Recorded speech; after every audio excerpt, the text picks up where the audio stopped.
তো বন্ধুরা, প্রধানমন্ত্রী মোদির তরফ থেকে পাকিস্তানকে পিওকে খালি করার হুমকি দিতে না দিতে ওদিকে এমন কিছু খবর সামনে আসছে যা কিন্তু পাকিস্তানের রাতের ঘুম হারাম করে দিয়েছে।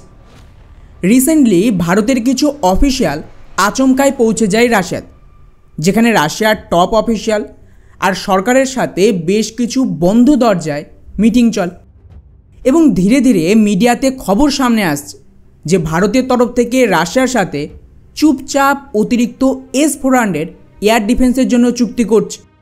এমনকি রাশিয়ার মিডিয়া স্পুটনিক নিজেও সেম কথা বলছে যে খুব তাড়াতাড়ি আরও S-400 ভারতে নামতে চলেছে। কেননা এই যে S-400 এটা আমাদের আকাশ এয়ার ডিফেন্স সিস্টেম আর এমারসা বা ব্যারাকেইটের সাথে এতটা ভালোভাবে কাজ করেছে যে একটা সিঙ্গেল পাকিস্তানের ড্রোন বা মিসাইল এই অভেদ্য দেয়াল ভেদ করে ভারতে অ্যাটাক করতে পারেন। ফলে ভারত নিজেদের নেক্সট হামলার জন্য রেডি করছে। কিন্তু বন্ধুরা, এখানে বিরাট বড় একটা সমস্যাও রয়েছে।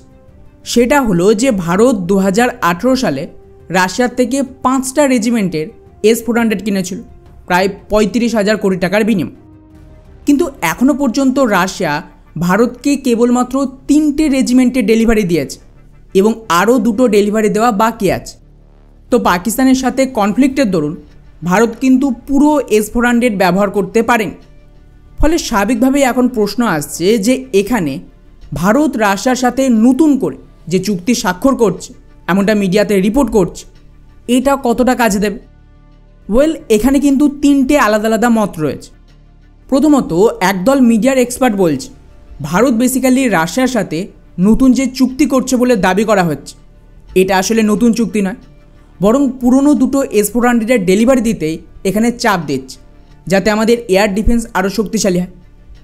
দ্বিতীয় পক্ষের দাবি যে যেহেতু লাস্ট লড়াইয়ে ভারত প্রচুর পরিমাণ S-400 মিসাইল ব্যবহার করে ফেলেছে, তো স্বাভাবিকভাবে আমাদের স্টক অনেকটাই খালি হয়ে গেছে।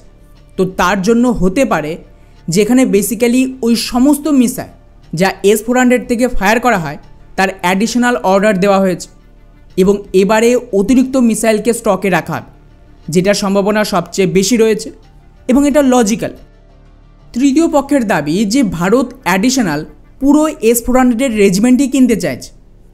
এখন এটাকে নিয়ে পার্সোনালি আমার একটু ডাউট রয়েছে, কারণ যেমনটা আমি শুরুতেই বললাম যে রাশিয়া এখনও বাকি 2টো রেজিমেন্টের ডেলিভারি করেন, তাহলে অ্যাডিশনাল অর্ডার দিয়ে কী হবে?